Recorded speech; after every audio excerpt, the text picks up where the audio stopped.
Hello everyone, welcome to my YouTube channel let's study साथ साथ। तो जैसा कि आपको पता है, इस चैनल पर हम डेली इंग्लिश लिटरेचर और इंग्लिश ग्रामर के प्रैक्टिस सेट सॉल्व करते हैं। इसी सीरीज में आज की हमारी वीडियो है जिसमें हम ग्रामर के 20 क्वेश्चंस को सॉल्व करेंगे। ठीक है, साथ ही साथ आपको भी अपना स्कोर काउंट करते हुए चलना है और लास्ट में अपना इवैल्यूएशन खुद करना है।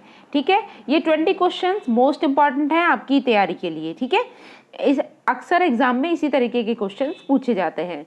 तो शुरू करते हैं आज की video. I hope previous videos को आपने देख ही लिया होगा, और अगर किसी ने नहीं देखा है तो इस चैनल पर जाकर उन्हें देख सकते हैं, क्योंकि वो भी आपके लिए ज़रूरी है।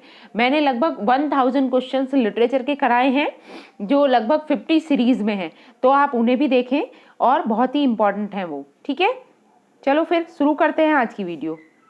First question is find out correctly spell word. देखिए, स्पेलिंग करेक्शन से लास्ट ईयर टीजीटी में भी 12 क्वेश्चन और पीजीटी में भी लगभग 6 से 7 क्वेश्चंस स्पेलिंग करेक्शन से पूछे गए थे। तो आपको इस टॉपिक को बहुत ही ध्यान से पढ़ना है और आपको बताना है इसमें कौन सी करेक्ट स्पेल है रिकॉग्नेंस की। बताइए क्या होगा इसका राइट आंसर।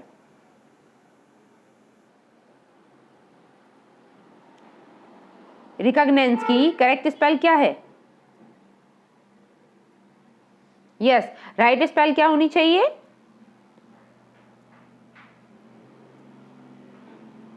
RECONNAISSANCE। ठीक है, ये ध्यान रखना है, ENCE नहीं होगा, ना ही ENC, यहाँ भी ENC, तो ये तीनों ही रॉन्ग हो जाएंगे। लास्ट में क्या आना चाहिए? ANCE। ठीक है, RECONNAISSANCE। ठीक है, रिकॉग्निशन। इसका मतलब क्या होता है वैसे? अगर देखा जाए तो इसका मतलब होता है टोहो, मतलब एक तरीके से मतलब हमारी मेमोरी को ध्यान में रखते हुए। ठीक है, तो मेमोरी से रिलेटेड होगा टोहो। ठीक है, next question number 2, I said to him do you know my name. तो देखिए, इसमें क्या है, ये नरेशन से रिलेटेड क्वेश्चन है, जैसा कि आप समझ ही पा रहे होंगे। इन्वर्टेड कोमास के अंदर है अगर सेंटेंस, तो ये किस फॉर्मेशन में है? अभी ये डायरेक्ट नरेशन में है और इसको हमें इनडायरेक्ट नरेशन में चेंज करना है। ओके, तो यहाँ पे देखिए, आई सेड टू हिम, ठीक, और उसके बाद सेंटेंस दिया गया है हमारा इंटेरोगेटिव सेंटेंस की फॉर्मेशन में। सॉरी, यहाँ पे क्वेश्चन मार्क आना चाहिए, इंटेरोगेटिव सेंटेंस की फॉर्मेशन में। तो अगर हमारी रिपोर्टेड स्पीच इंटेरोगेटिव सेंटेंस में होती है, ठीक है, तो हम सेड टू को आस्ट में चेंज करते हैं। किस में चेंज करेंगे? आस्ट में। ठीक है, तो टोल्ड जहां भी आ रहा है वो रॉन्ग हो जाएगा। अब हमारे पास बचते हैं 3 ऑप्शंस। अब इनमें से कौन सा राइट है? आगे देखें तो यहाँ पर जब हम इन्वर्टेड कोमास को हटाएंगे तो उससे पहले हम कंजंक्शन इफ या वेदर का यूज करते हैं। ठीक है, तो जैसे कि यहाँ पर कंजंक्शन इफ आ रहा है, यहाँ कंजंक्शन इफ आ रहा है, तो ऑप्शन नंबर ए में कोई कंजंक्शन नहीं है, इसलिए ये रॉन्ग हो जाएगा। तो हमारे 2 ऑप्शन गलत हो चुके हैं। अब हमारे पास बचते हैं 2 ऑप्शंस। अब आगे देखें तो इसमें कहा गया है do you know my name. तो यहाँ पर जो सेकंड पर्सन का प्रोनाउन है यू, वो किसके अकॉर्डिंग चेंज होगा? ऑब्जेक्ट के अकॉर्डिंग। आपको ये वाला रूल तो पता ही होगा, 1 2 3 वाला। ठीक है, अगर फर्स्ट पर्सन प्रोनाउन है तो वो सब्जेक्ट के अकॉर्डिंग चेंज होता है, रिपोर्टिंग वर्ब के सब्जेक्ट के अकॉर्डिंग। ओके, और अगर सेकंड पर्सन का प्रोनाउन है तो रिपोर्टिंग वर्ब के ऑब्जेक्ट के अकॉर्डिंग चेंज होगा। और अगर हमारा यहाँ पर थर्ड पर्सन का प्रोनाउन होता तो उसको चेंज नहीं करते। तो यहाँ पर कैसा प्रोनाउन है? ये सेकंड पर्सन का, तो हम मिड वाला रूल फॉलो करेंगे। अगर सेकंड पर्सन का प्रोनाउन है तो हम हिम के अकॉर्डिंग उसे ही में चेंज कर देंगे। ओके, तो अगर हम इसी के अकॉर्डिंग देखें, आई आस्क्ड हिम इफ ही, ठीक है, तो अगर हम देखें ए तो हमारा पहले से रॉन्ग हो गया था और सी भी। ठीक, I asked him if my name was known to him, और नेक्स्ट है I asked him if he knew my name. तो कौन सा राइट हो जाएगा? ऑप्शन डी, क्योंकि हमने इस यू को ऑब्जेक्ट के अकॉर्डिंग, रिपोर्टिंग वर्ब के ऑब्जेक्ट के अकॉर्डिंग, हिम के अकॉर्डिंग ही में चेंज किया।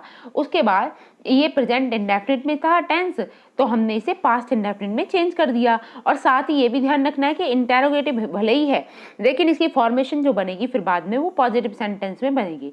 ठीक है, तो हमने इसे बना दिया है अफर्मेटिव सेंटेंस में। ठीक, option number D is the correct answer. Now moving to the next question.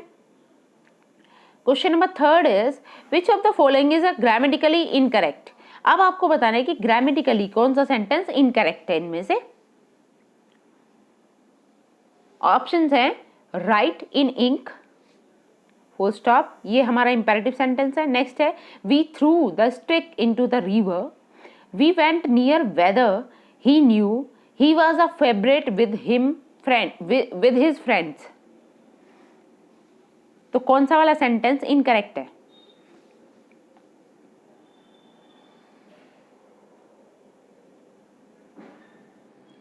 I think ये सी जो है ना, इसमें टाइपिंग एरर हुआ है कुछ। इसे सेंटेंस को आपको बनाना है we went near the station, ये है ये सेंटेंस, माय अपोलॉजी। इसे इस सेंटेंस को मानना है आपको, ठीक है। We went near the station, okay. तो आप इसके अकॉर्डिंग बताएंगे। अब बताइए कि इनमें से कौन सा ग्रामेटिकली इनकरेक्ट है। तो अगर हम ऑप्शन ए की बात करें, write in ink, this is the right answer, क्योंकि हम जब इंक लगाते हैं, इंक जब भी नाउन आता है तो इसके साथ में हमेशा प्रपोजिशन इन का ही यूज होता है। इंक के साथ में हमेशा प्रपोजिशन इन ही यूज होगी, ओके। तो ऑप्शन ए राइट है। अगर हम यहाँ पे देखिए, यहाँ पे था near the station, okay, the station. अभी देखो इसमें, यहाँ से देखिए ऑप्शन बी की बात करें, he threw the stick into the river, this is also correct, क्योंकि प्रपोजिशन इसमें इनटू ही आनी है, ठीक है। बाहर से कोई चीज मूव करती हुई अंदर की साइड गई है, इनटू द रिवर, ओके। तो ऑप्शन बी भी राइट है। अगर हम डी की बात करें, he was a favourite with his friends, this is also right. लेकिन option C, we went near the station, तो क्या ये राइट है? देखिए, किसी भी नाउन के साथ हम नियर का यूज नहीं करते हैं, तो यहाँ पर आना चाहिए we went the station, this इसलिए ये रॉन्ग है, ओके। तो यहाँ पर सेंटेंस क्या बनेगा, वी वेंट दी स्टेशन, ना कि we went near the station, और ये टाइपिंग एरर है, okay. Moving to the next question number 4 is they kept the idea secretly. तो आपको ये बताना है कि क्या ये सही है या इसकी जगह कोई और वर्ड यूज होना चाहिए। दे केप्ट आइडिया सीक्रेटली, मतलब एडवर्ब तो यूज होगा यहाँ पर, ठीक है। अब एडवर्ब किस तरीके से, क्या ये सीक्रेटली सही एडवर्ब है? ऑप्शन ए है सीक्रेटिव, बी है सीक्रेट, और secretively, none of the above. क्या होना चाहिए यहाँ पे? They kept the idea, yes, सोचिए, आंसर कीजिए। यस, यहाँ पे आना चाहिए secret, they kept the idea secret, ठीक है। सीक्रेट ही अपने आप में एक एडवर्ब है, ठीक है। हम इसमें सीक्रेटली एल वाई नहीं लगाएंगे। Now next question 5, he said to him please wait there till I return. तो देखिए, ये भी नरेशन से सेंटेंस है हमारा। ये जैसा कि आप पहचान ही पा रहे होंगे, ये डायरेक्ट नरेशन में है, अब इसे हमें वापस से इनडायरेक्ट नरेशन में चेंज करना है। तो इनडायरेक्ट में नरेशन में चेंज करते समय सबसे पहले बात ये ध्यान रखनी है कि तुम्हारी रिपोर्टेड स्पीच किस सेंटेंस की फॉर्मेशन की है, वो असर्टिव है, नेगेटिव है, इम्पेरेटिव है, या फिर एक्सक्लेमेटरी है, ठीक है। उसी के अकॉर्डिंग हम इसके नरेशन करते हैं। चारों की नरेशन अलग अलग तरीके से होती है। अगर सेंटेंस असर्टिव होता है तब हम सेड टू को टोल्ड में चेंज करते हैं, कंजंक्शन दैट का यूज करते हैं। लेकिन अगर सेंटेंस इंटेरोगेटिव होता है तब हम सेड टू को आस्क्ड में चेंज करते हैं, कंजंक्शन इफ या वेदर लगाते हैं, और इंटेरोगेटिव को भी वापस से स्टेटमेंट बेस्ड बना देते हैं, ठीक है। अब बात हो रही है यहाँ पर इम्पेरेटिव की। तो इम्पेरेटिव सेंटेंस में क्या होगा, जैसी सेंटेंस की सेंस होगी, मतलब सेंटेंस की फीलिंग या फिर उसकी सेंस के अकॉर्डिंग हम सेड टू को चेंज करते हैं। जैसे अब यहाँ पर कहा गया है please wait there till I return, तो प्लीज से ही पता चल रहा है कि इसमें रिक्वेस्ट की जा रही है, ठीक है। तो सेड टू को हम रिक्वेस्टेड में चेंज करेंगे, ओके। ही रिक्वेस्टेड हिम, ओके, इस तरीके से। तो रिक्वेस्टेड तो अभी लगभग तीन ऑप्शंस में अर्ज भी हालांकि यूज किया जा सकता है। अभी हम आगे देखते हैं इसमें क्या कहा गया है, he said to him please wait there till I return. तो कौन सा ऑप्शन राइट हो जाएगा इसके लिए? यस देखिए ही रिक्वेस्टेड हिम, यहाँ तक तो सारे ही सही है, लेकिन आगे आपको ध्यान रखना है कि जब हम इसके इन्वर्टेड कोमास को हटाएंगे तो हम पे कंजंक्शन दैट का यूज नहीं करेंगे, तो इसलिए ये रॉन्ग हो जाएगा। यहाँ भी देखें तो कंजंक्शन दैट है, इसलिए ये रॉन्ग है। अब यहाँ पे वेदर लगाया गया है तो वेदर भी रॉन्ग है, क्योंकि यहाँ पे कंजंक्शन टू का यूज होता है, ना ही इफ या वेदर का, ना ही दैट का। तो ऑप्शन डी इसी इसके अकॉर्डिंगली राइट हो जाएगा। He requested him to wait there till he return. ठीक है, option number D is the correct answer. Next question 6। अब यहाँ का आ गया डायरेक्शन है choose the word which is opposite in the meaning. अब देखिए जो अंडरलाइन वर्ड है ना, इसका हमें अपोजिट बताना है बेसिकली। सेंटेंस है he has been obstinate since his childhood. तो ऑब्स्टिनेट का अपोजिट क्या होगा? स्टबन, डॉग्ड, डोज्ड भी बोल सकते हैं, एमेनेबल या फिर rigid. What is the correct answer?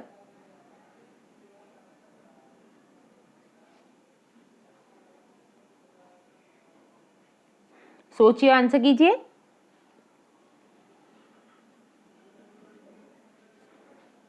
देखिए ऑब्स्टिनेट का मतलब क्या होता है? जिद्दी।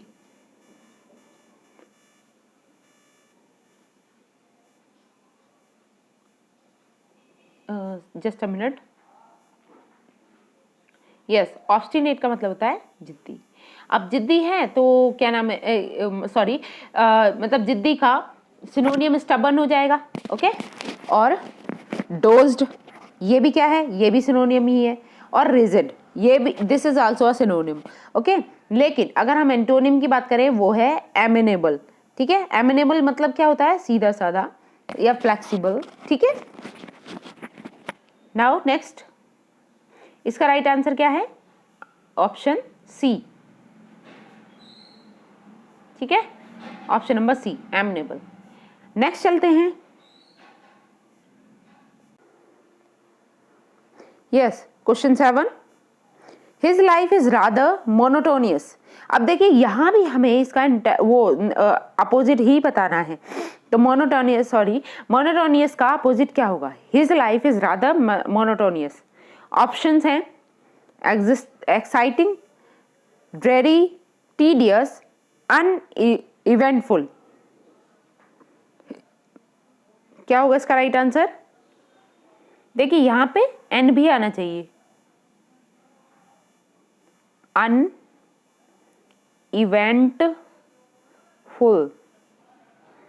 तो बताइए, देखिए मोनोटोनियस का मतलब होता है नीरस, मतलब जिसमें कोई भी एंजॉयमेंट ना हो, बिल्कुल बोरिंग चीज। ठीक है, अब अगर हम इसका अपोजिट देखें तो क्या हो जाएगा? एक्साइटिंग।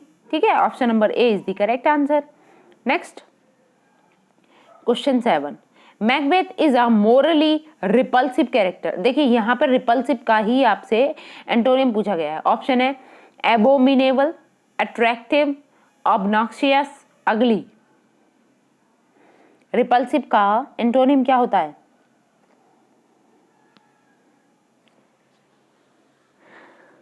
देखिए रिपल्सिव का मतलब होता है घृणास्पद, मतलब हेटफुल जिसे बोल सकते हैं, जिसे देख के घृणा आए। ठीक है, उसे बोलेंगे रिपल्सिव। ठीक है, अब रिपल्सिव का अगर हमें एंटोनिम बताना है तो वो क्या हो जाएगा? ऑप्शन आपके सामने है, एबोमिनेबल या अट्रैक्टिव। तो जैसा कि आप समझ ही चुके हो, रिपल्सिव मतलब घृणित और अट्रैक्टिव आकर्षित करने वाला। ठीक है, option number B is the correct answer. ठीक है, अगर हम बात करें अबोमिनेबल की, तो इसका मतलब होता है भद्दा। ठीक, और obnoxious, this is also called घृणित, और अगली कुरूप। ठीक है, next question 9 is you must not tell anyone my mother said. देखिए ये भी नरेशन से क्वेश्चन है, डायरेक्ट नरेशन में सेंटेंस दिया हुआ है और ये सेंटेंस कुछ एडवाइजरी कर रहा है। ठीक है, इसमें कहा गया है you must not tell anyone my mother said. तो इसे किस तरीके से बनाएंगे? देखिए इसमें वॉर्न ही किया जा रहा है, तो इसलिए वॉर्न का यूज किया है, माय मदर वॉर्नड मी। ठीक है, नेक्स्ट है not to tell to anyone, my mother warned me not to tell anyone, my mother warned me that I must not to tell anyone. और डी है my mother wants me that not to tell anyone, which is the right. देखिए इसमें जब एक बार to का use कर दिया तो उसके बाद टेल के बाद टू लगाने की जरूरत नहीं है, इसलिए रॉन्ग है। पार्ट बी सही है, my mother want me not to tell anyone. ठीक है, next 10 I have a box full of pencils to show omission I have will be written as। देखिए omission शो करना है, मतलब omission का मतलब होता है कि किसी बड़े वर्ड को किसी छोटे सिंबॉलिक वे में लिख देना। ठीक है, तो यहाँ पर I have को हम कैसे लिख सकते हैं?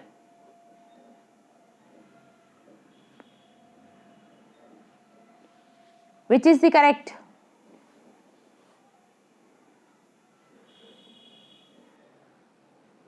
यस, आई हैव को हम किस तरीके से लिखेंगे?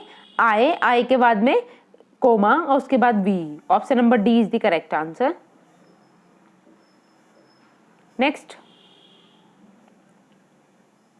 आई थिंक यहाँ पर 10 नंबर, ये 11 होना चाहिए। ठीक है, इसे 11 मान लीजिए आप। Choose the correct spell word. अब यहाँ पर भी करेक्ट स्पेलिंग वाला वर्ड बताना है, क्या होगा इसका राइट आंसर?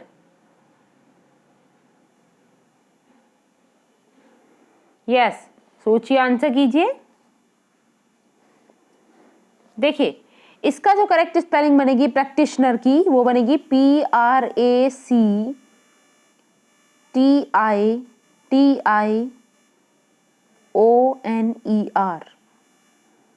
ठीक है, तो कौन सी स्पेल राइट हुई? ऑप्शन नंबर ए, PRACTIONER, प्रैक्टिशनर। नेक्स्ट यस, वो क्वेश्चन 11 था, ये 12 है। Identify the error in the sentence given. अब नीचे जो सेंटेंस दिया है इसमें एरर फाइंड आउट करना है, और अगर नहीं कोई एरर मिलती है तो नो एरर पर भी टिक कर सकते हो। Many a man has succumbed to this temptation, no error. तो इसमें किस पार्ट में एरर लग रही है आपको? यस, सोचिए और आंसर कीजिए। देखिए मैनी अ मैन हैज, देखिए मैनी अ मैन जब भी आए उसके साथ वर्ब सिंगुलर का ही यूज होगा। Succumbed to this temptation, no error. देखिए इसमें कोई भी एरर नहीं है, इसका पार्ट डी ही राइट है, नो एरर। ठीक है, नेक्स्ट 13। अब यहाँ भी एरर फाइंडिंग से ही क्वेश्चन है। A time slot of 15 minutes are allowed to each speaker, no error. बताइए इसमें किस पार्ट में एरर लग रही है आपको?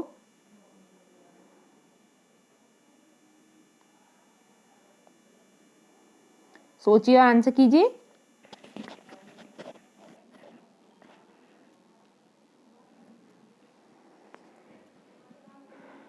Yes, a time slot of 15 minutes. यहाँ पर देखिए टाइम स्लॉट आया ना, अगर ये इस तरीके से आए टाइम स्लॉट तो ये एक सिंगुलर सब्जेक्ट माना जाएगा, ना कि प्लूरल। ठीक है, टाइम स्लॉट जो है, और अगर ये सिंगुलर सब्जेक्ट है तो हम आर का यूज ना करके किसका यूज करेंगे? इज का। ठीक है, now next question 14, correct spell.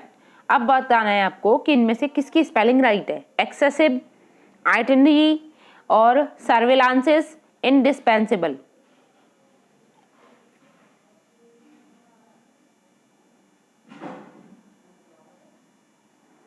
Which is the correct spelling? देखिए एक्सेसिव की जो स्पेल होती है वो होती है EXCESSIVE। ठीक है, तो यहाँ पर डबल सी नहीं आना चाहिए, इसलिए ये रॉन्ग है।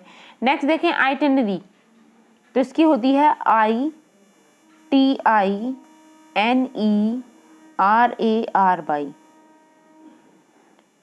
ओके, ये भी रॉन्ग थी इसलिए। नेक्स्ट सी देखें सर्विलांसेस। सर्विलांसेस की स्पेल क्या होती है? SURVEILLANCE।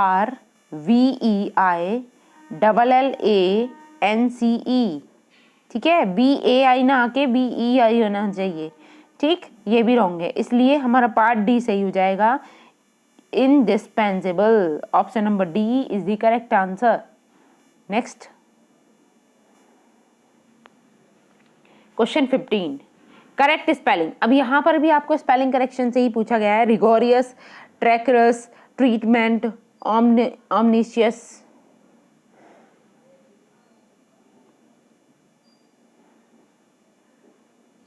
बताइए क्या होगा इसका राइट आंसर.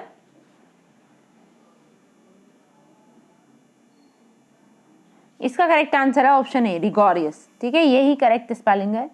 अगर हम ट्रेकोरियस की बात करें तो TREACHEROUS,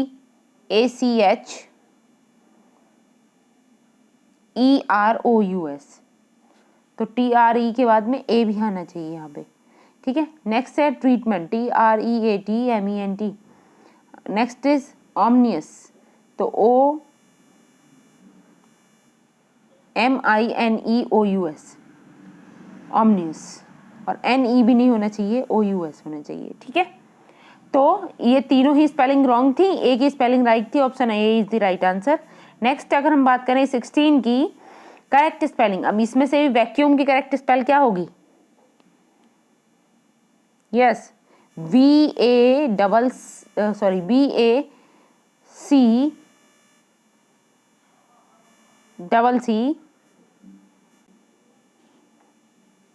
करेक्ट स्पेलिंग होगी VACWM.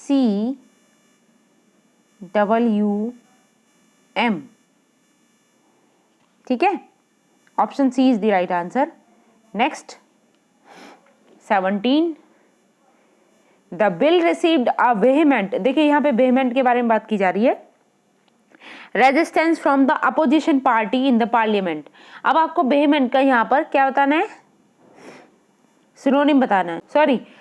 सॉरी अपोजिट बताना है. ओके, तो यहाँ पे वेहेमेंट का अपोजिट क्या होता है. Bill received a vehement resistance from the opposition party in the parliament.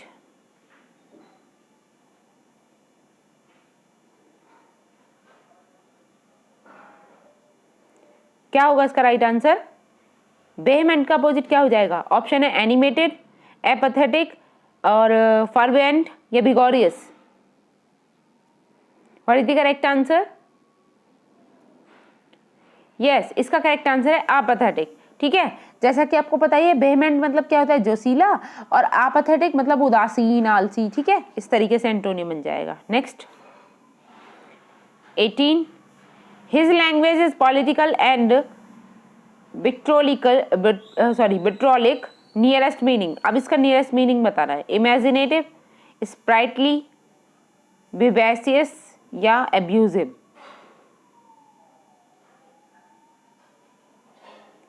Yes, क्या होगा इसका राइट आंसर.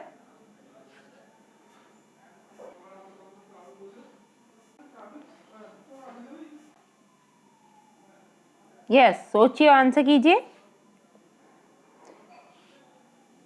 इसका करेक्ट आंसर है ऑप्शन डी, एब्यूजिव. ठीक है, विक्ट्रोलिक मतलब व्यंग्यपूर्ण या कटु, इसका सिनोनिम होता है अब्यूजिव. ठीक है, option number D is the right answer. Next 19, just a minute. Yes, 19 is Rakesh delivered a slanderous speech. बताइए स्लैंडरस का अपोजिट क्या होगा. एब्यूजिव, प्रेजवर्दी, मॉडरेट या inspiring. Rakesh delivered a slanderous speech, तो स्लैंडरस का क्या पूछा गया बेसिकली यहाँ पे. अपोजिट सिनोनिम पूछा गया है. सॉरी, एंटोनियम नहीं पूछा गया, सिनोनिम पूछा गया. Abusive, praiseworthy, moderate, inspiring.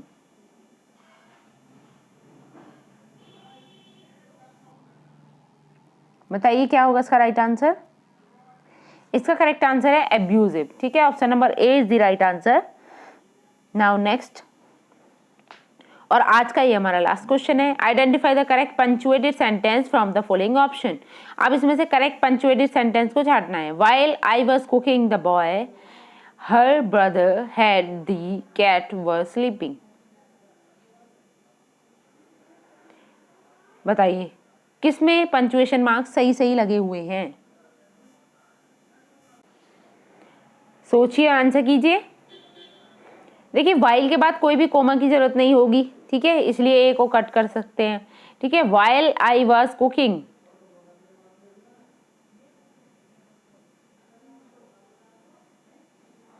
क्या होगा इसका राइट आंसर? इसका करेक्ट आंसर है option D, while I was cooking, फिर कोमा लगा हुआ है, the body her brother and the cat was sleeping, ठीक है। Option number D is the correct answer. Now ठीक है, फिर आज के लिए इतना ही रखते हैं। आई होप मेरी ये वीडियो आपको अच्छी लगी होगी, और अगर वीडियो अच्छी लगी है तो प्लीज़ इसे लाइक करें, शेयर करें, अपने दोस्तों के साथ शेयर करना है आपको इसे, ठीक है। और मेरे चैनल को सब्सक्राइब कर ले इसी तरीके की बढ़िया वीडियो के नोटिफिकेशन पाने के लिए, ठीक है। डेली मैं बहुत ही इंपॉर्टेंट वीडियोज़ आपको दे रही हूँ, आपको अपनी तैयारी के लिए इन्हें सभी को देखना है, ठीक है, और अपने दोस्तों से भी शेयर करना है। तब तक के लिए thanks for watching, keep learning, and one more thing, if you want to share your score, you can write it in the comment box, okay। तब तक के लिए thanks for watching, keep learning, thank you।